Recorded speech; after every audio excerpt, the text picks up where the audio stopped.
Agora vamos falar de coisas assim não tão legais. Finais da Bienal. O Brasil chega com a melhor campanha. Tem um grupo que até parecia mais tranquilo, porque é o Irã que, embora tenha um grande time, não tem aquele espírito vitorioso que você tanto comenta, né? Numa decisão, a camisa do outro lado pesa. E uma Polônia que vinha com reservas, não tinha Kurek, não tinha Leon, não tinha Kubiak. A gente pensou, opa, vai ser tranquilo. Não foi tão tranquilo assim. A classificação só veio num tie break contra o Irã. Se perdesse, ele estava fora das semifinais.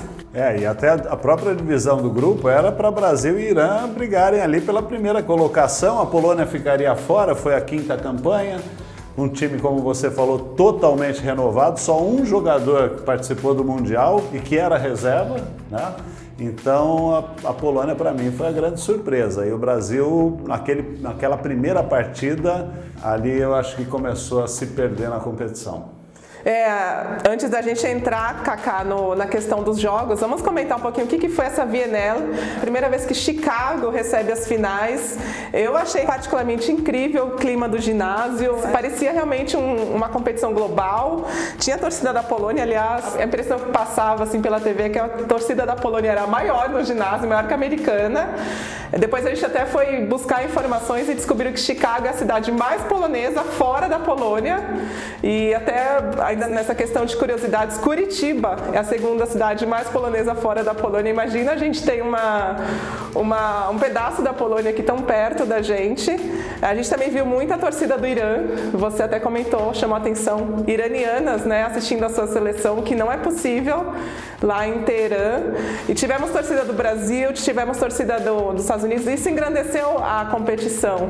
É muito bonito ver isso, né? A realidade mundial, o contexto social hoje é esse, é da globalização, é gente espalhada por todo mundo.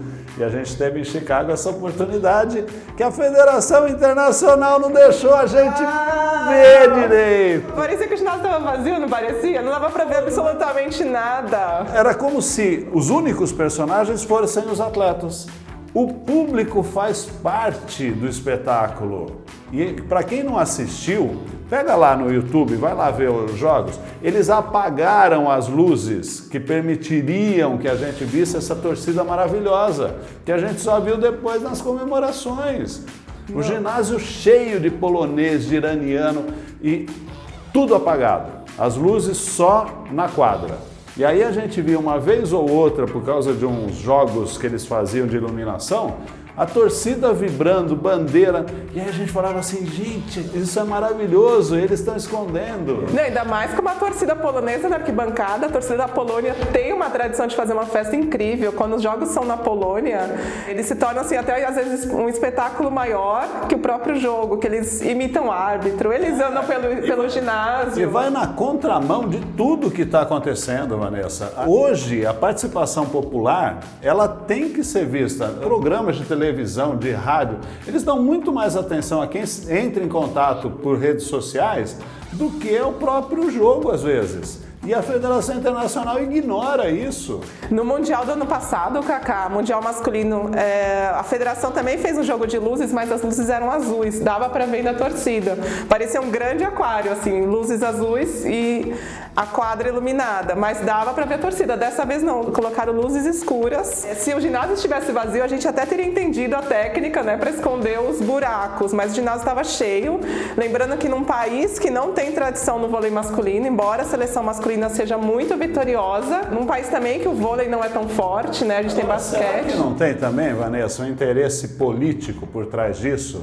Porque a gente tinha uma presença da torcida iraniana pesadíssima, fortíssima. Será que com toda essa turbulência diplomática entre Estados Unidos e Irã, né, com esse novo governo aí norte-americano, não fez com que os Estados Unidos propusessem essa nova maneira como uma forma de não mostrar a manifestação iraniana? Fica aí uma questão interessante. Os iranianos tiveram até dificuldade de entrar nos Estados Unidos. Exato, passaram 4 horas no aeroporto sendo interrogados, atletas. né, que percorrem o mundo todo e chegam nos Estados Unidos e são recebidos dessa forma. Exato. Agora falando sobre o jogo, Kaká, sobre o desempenho da seleção que acabou em 4º lugar, mesma colocação do ano passado. A gente teve lá em Chicago um correspondente, o Denis Rocco, ele falou com o técnico da Rússia, ele falou com as seleções estrangeiras, né? Ele trouxe esse olhar de como que foi a VNL, as finais lá em Chicago, como que a cidade estava preparada para receber a competição. Vamos dar uma olhadinha então no que o Denis trouxe pra gente. Fala Vanessa, fala Kaká, galera do Saque Viagem. Por onde começar? Esse final de semana foi um final de semana incrível aqui em Chicago. Essa semana, na verdade, foi uma semana incrível em Chicago, né? A cidade recebendo a VNL 2019, as finais, vendo torcedores pela rua, principalmente aos arredores da arena. É aquele negócio, né? Aqui nos Estados Unidos, como a grande maioria das pessoas sabem, o voleibol não é o segundo, nem o terceiro, nem o quarto esporte. É tanto que, né, a gente nem tem uma liga profissional, mas os verdadeiros torcedores do voleibol sempre vão de encontro ao voleibol. Então, a arena, durante especialmente esse final de semana, nas semifinais e hoje na final, não estava lotada, você não viu todos os assentos preenchidos, mas uma galera muito legal, uma energia boa. É uma coisa muito interessante, os americanos quando colocam uma coisa, colocam uma coisa em prática, geralmente é muito executado, cirurgicamente executado, então segurança na arena, organização, as áreas de imprensa, as áreas, todas as arquibancadas muito bem organizadas, limpas. E uma coisa interessante também que eu achei, é que hoje em dia, antigamente não era assim, mas hoje em dia você tem um comentarista, narrador na arena, falando quem fez o ponto, falando sobre o desafio, substituições, sem falar de distribuição de brindes, camisetas, bolas. Foi um evento muito, muito legal. Nem parece que é a VNL, né? Que é a VNL no cenário do voleibol internacional, é um torneio um pouco menos expressivo do que os outros, mas a festa foi muito, muito bacana. E agora comentando um pouco sobre o jogo, tive a oportunidade também de conversar com o técnico da Rússia após o jogo contra a Polônia, após vencer a VNL, e cara, um técnico muito legal, muito bacana, bem acessível também, inclusive parou para conversar com todo mundo, coisa que o Renan não fez, né, e o Sparrow também não fez. Obviamente entende que a derrota é amarga muitas vezes, mas né, acho que a gente também quer saber o porquê do que aconteceu, né, ouvir umas palavras. Mas voltando, ele comentou um pouquinho sobre a renovação, está testando os novos jogadores, comentou um pouco sobre o Polatayev, que é um oposto, né, de uma estatura um pouco mais baixa para o cenário internacional, mas que fez uma grande diferença. Ele comentou sobre o pré-olímpico também, que agora o foco, obviamente, das seleções é o pré-olímpico, e disse estar bem otimista, né, para as Olimpíadas do ano que vem. Eu, como espectador e como mídia, foi uma experiência incrível, foi um evento maravilhoso. E né, só quem ganha com isso é o voleibol, que vem crescendo cada vez mais no cenário mundial. E tomara que né, continue crescendo e a FIB continue investindo nesse esporte maravilhoso que a gente gosta. Obrigado e beijão pra vocês. Obrigada, Denis. Agora falando sobre seleção, trouxe aqui a foto do Flávio, que acho que foi um dos jogadores um jogador que sai maior do que entrou nessa VNL. Primeira competição dele na seleção adulta, assim, na seleção principal do Brasil. As finais ele jogou como titular, até por conta da lesão, né, do Maurício Souza, ele conseguiu essa vaga como titular. O que você achou da participação do Flávio? Foi muito bem, o Flávio foi muito bem. Foi um dos poucos que se mantiveram quase todo o tempo como titulares, né? O Flávio teve um rendimento de bloqueio superior ao Lucão, e muito, né?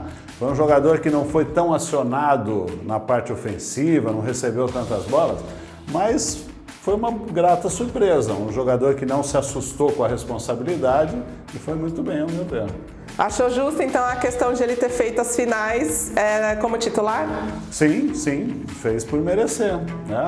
Talvez ali, se tivesse alguém que saísse, seria o Lucão, né? A entrada do Isaac, que aconteceu no lugar do Flávio em algumas vezes, deveria ter sido no Lucão. E a gente também teve aí um rosto novo na seleção que por anos teve Bruninho, Rafa, William, e dessa vez o Renan promoveu uma renovação com Fernando Cachopa. Fernando Cachopa que não foi tão bem durante a Superliga, a sua primeira experiência como titular do Sada Cruzeiro, teve um trabalho bastante contestado pela torcida da Raposa e surge aqui com a oportunidade de jogar como titular nas finais da VNL. Então, Cachopa, eu gosto muito do seu jogo. O comentário que eu vou fazer não é pessoal, mas mesmo com o William, né, que para mim é um fora de série, eu sempre fazia essa consideração. O vôlei internacional, ele precisa de um pouco mais de estatura. Com toda a qualidade que o William tinha, o William foi para uma seleção na condição de segundo levantador. E o Cachopa, eu acho que tem condições de, se ele mantiver o nível, o ritmo que ele está apresentando nessa primeira experiência que ele teve, de ser talvez o segundo levantador. Mas para ser o titular, do jeito que o voleibol internacional está sendo jogado, fica muito difícil, muito difícil. Eu peguei até, Vanessa, a altura que o Cachopa chega no bloqueio, pelos números que a Federação Internacional apresenta. 3 e 1. Você sabe, é considerado baixo para o padrão masculino? É baixo, porque se você for pensar, a Mireia Luiz, de Cuba, ela saltava 3,24 para atacar. E lembrando que Mireia tinha 1,78, não passava de 1,80. Agora, contra um bloqueio de 3 e 1 do Cachopa, tem um Kliuka, ponteiro da Rússia, que sobe para atacar a 3,60.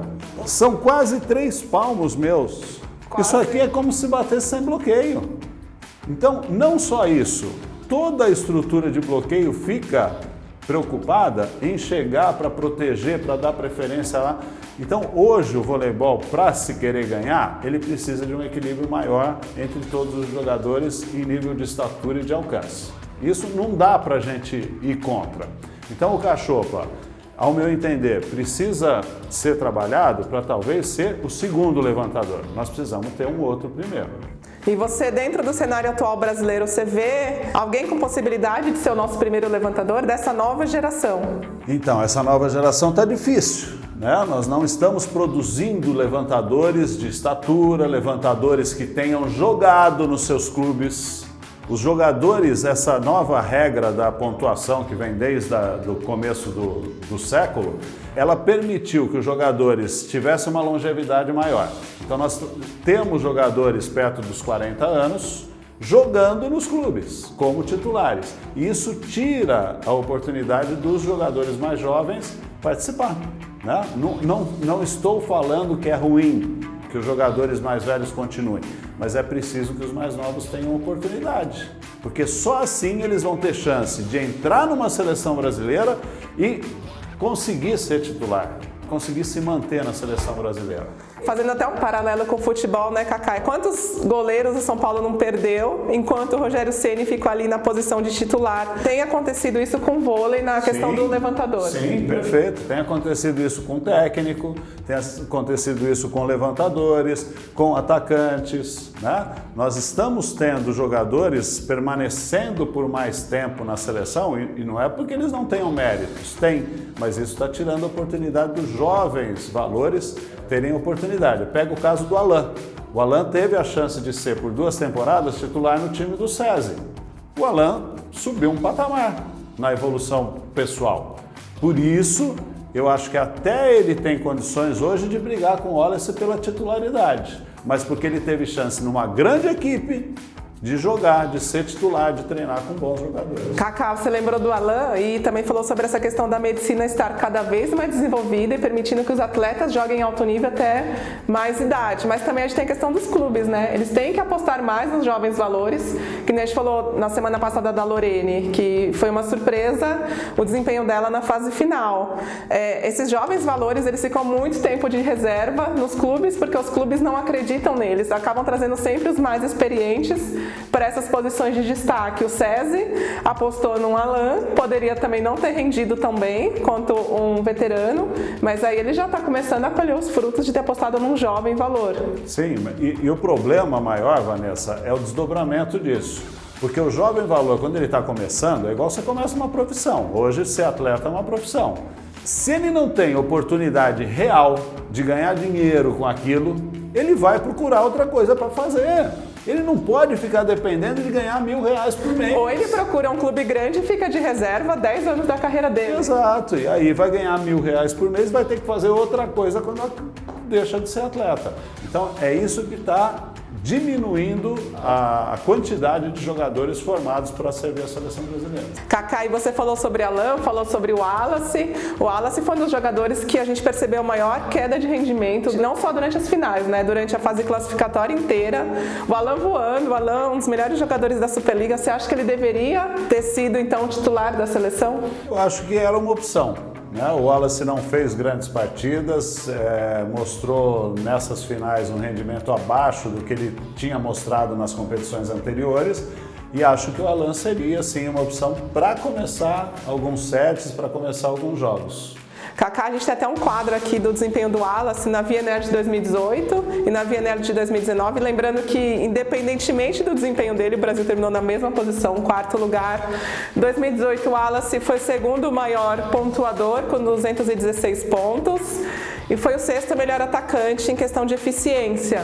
Agora, em 2019, olha como tem uma queda brusca do Wallace. Ele foi o 12º maior pontuador, com 165 pontos, e 17º melhor atacante. Por um oposto titular da seleção, 17º melhor atacante, é preocupante. Sendo que a média dele foi de 46,25 e no jogo do bronze contra a Polônia, o Wallace teve 23,52% de aproveitamento. A gente não pode analisar também só individualmente, né? O nível de recepção e de defesa do Brasil caiu. Então isso acaba prejudicando o Wallace, porque apesar de ser um oposto, o oposto de hoje é diferente do oposto de 10 anos atrás. Hoje o oposto depende das bolas de velocidade, do meio sempre atacando, para ter condição de rodar. Então essa queda de rendimento também desses fundamentos da seleção acabaram prejudicando o Wallace nesse rendimento individual. Você até comentou da recepção, vamos falar da recepção. Foi bastante complicada contra o Irã, né? O Thales praticamente vestiu a camisa do Irã ali. Foi bem difícil de jogar contra o Irã. E a gente viu esse problema muito exposto na semifinal contra os Estados Unidos. O jogo estava muito favorável para o Brasil até os Estados Unidos terem a grande ideia. Vamos apostar no saque flutuante. E aí eu vou voltar um pouquinho no tempo, mais ou menos um mês e meio atrás, quando o Leal estreou, né? E junto com o Lucarelli falaram assim, agora ninguém segura, Lucarelli, Wallace e Leal, esse time vai ficar imbatível. E eu falei na ocasião, eu falei assim, vamos esperar, porque é uma formação nova. As outras equipes vão estudar e vão aprender a tirar proveito dessa formação que é boa, mas que tem os seus pontos falhos. E foi o que aconteceu. À medida que o campeonato foi correndo, o Brasil teve mais dificuldade, isso ficou muito claro, né? A Polônia entrou sabendo como sacar contra o Brasil de Lucarelli, Thales e Leal. E aí nós tivemos dificuldade. Mas é uma formação, Vanessa, que precisa de treinamento. É uma formação boa, sem dúvida.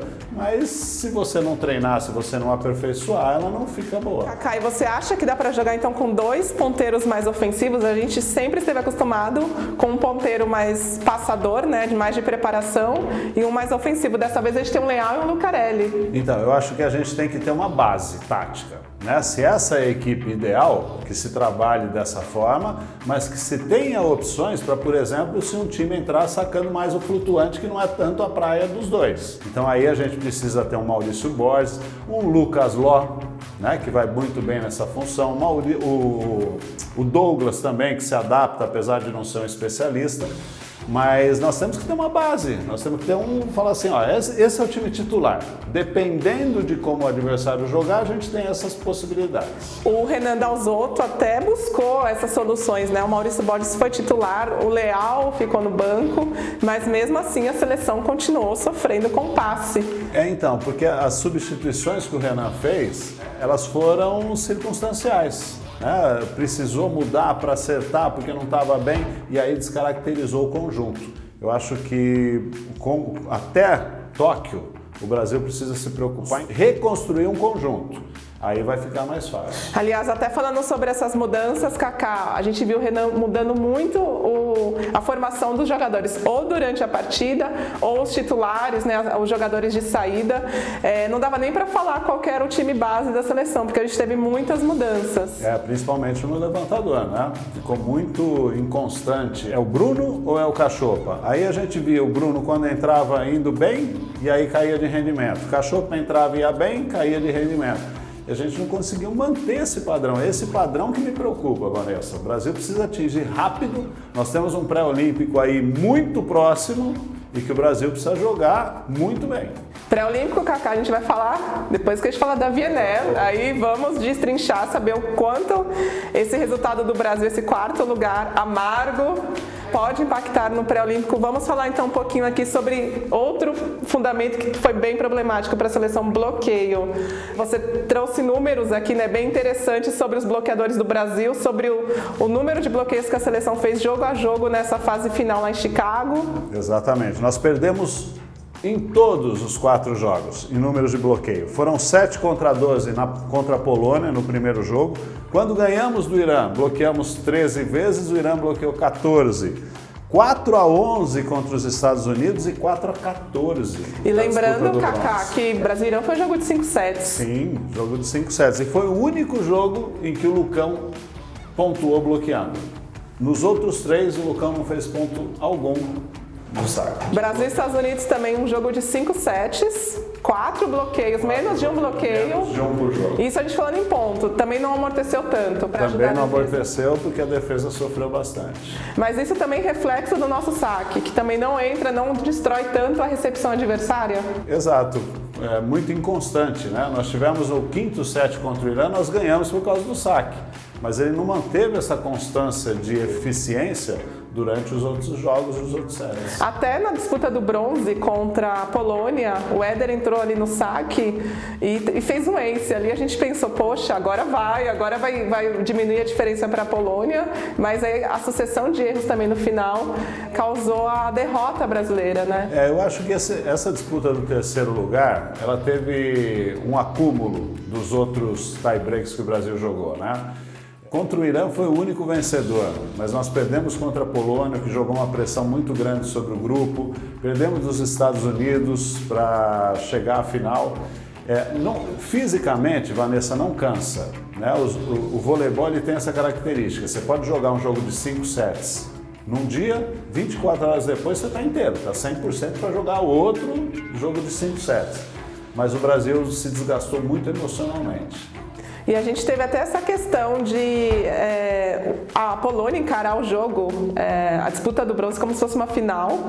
E o Brasil estava ali praticamente derrotado, ainda pensando na perda, né, da vaga para a final. O Brasil não entrou em quadra, a gente não viu uma seleção aguerrida como a gente está acostumado a ver. A gente não viu uma seleção vibrante, a gente viu uma seleção com espírito muito baixo. Já entrou com espírito assim de, ok, a gente só queria o ouro. E até a autocrítica dos jogadores, né? A entrevista do Lucão e do Bruno no final do jogo, eles não aliviaram para eles mesmos. Nós entramos mal, nós não entramos sem estar com o espírito preparado para brigar por uma medalha de bronze.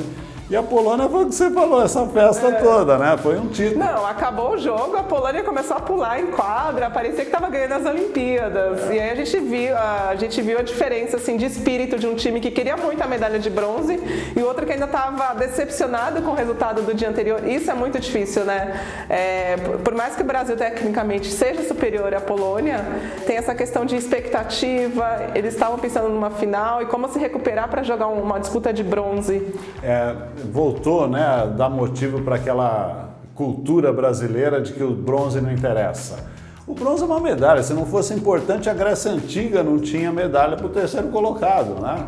Então, o Brasil precisa aprender com isso, que você está num pódio um lugar de destaque, é um lugar tradicionalmente de vencedores. Aliás, Kaká, lembrando que o Brasil não ganha a Liga das Nações, é a continuação da Liga Mundial, né? Só mudou o nome, mas lembrando que o Brasil não ganha uma Liga Mundial desde 2010, faz 9 anos que a seleção não ganha e lá no início dos anos 2000 a seleção ganhou 8 títulos num período de 10 anos.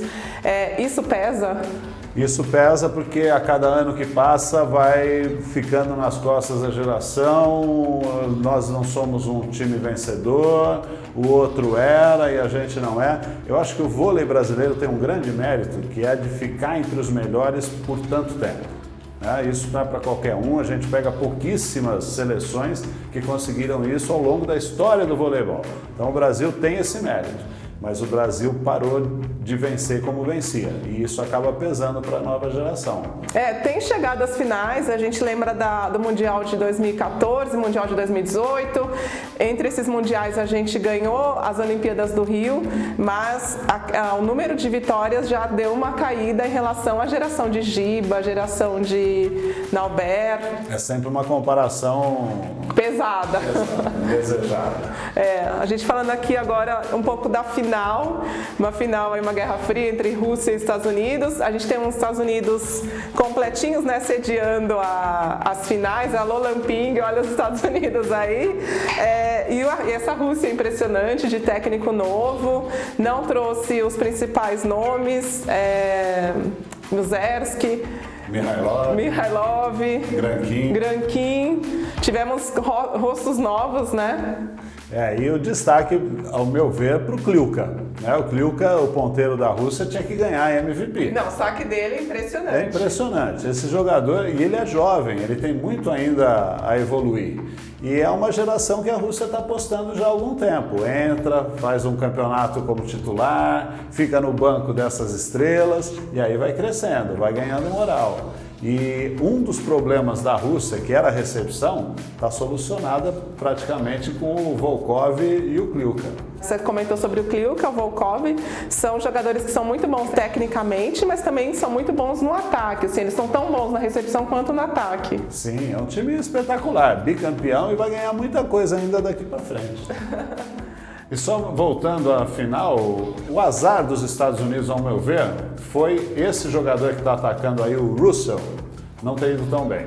Se ele tivesse ido um pouquinho melhor, eu acho que os Estados Unidos conseguiriam fazer frente à Rússia. A gente teve até um momento do jogo que o John Sparrow trocou a posição do Anderson, né? Ele tirou ele de oposto e colocou ele como ponteiro. Numa última tentativa de dar sobrevida para a seleção, porque fazendo uma final em casa, perdendo de 2-0, perdendo o terceiro set, os Estados Unidos ofereceram pouquíssima resistência a esse jovem time russo. Foi uma pena também que o Brasil não tenha enfrentado a Rússia nessa fase final, porque seria um ótimo teste. Não, e a Rússia tem um histórico de perdas para a seleção em semifinais, assim como o Brasil também perde para os Estados Unidos em semifinais. E que vem perdendo a Polônia também, né? Precisa tomar cuidado porque o Brasil está virando freguês da Polônia. O Brasil encaixa muito bem contra o jogo russo. Eu acho que seria uma boa experiência para o Brasil, experiência que nós infelizmente não tivemos.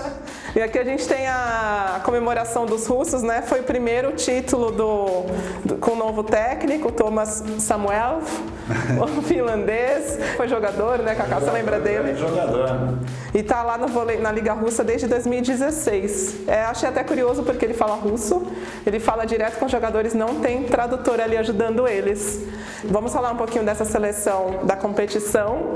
Foi uma seleção esquisita, com 3 ponteiros, um MVP que não sei se foi MVP ou se foi ali, vamos dar para a estrela da casa.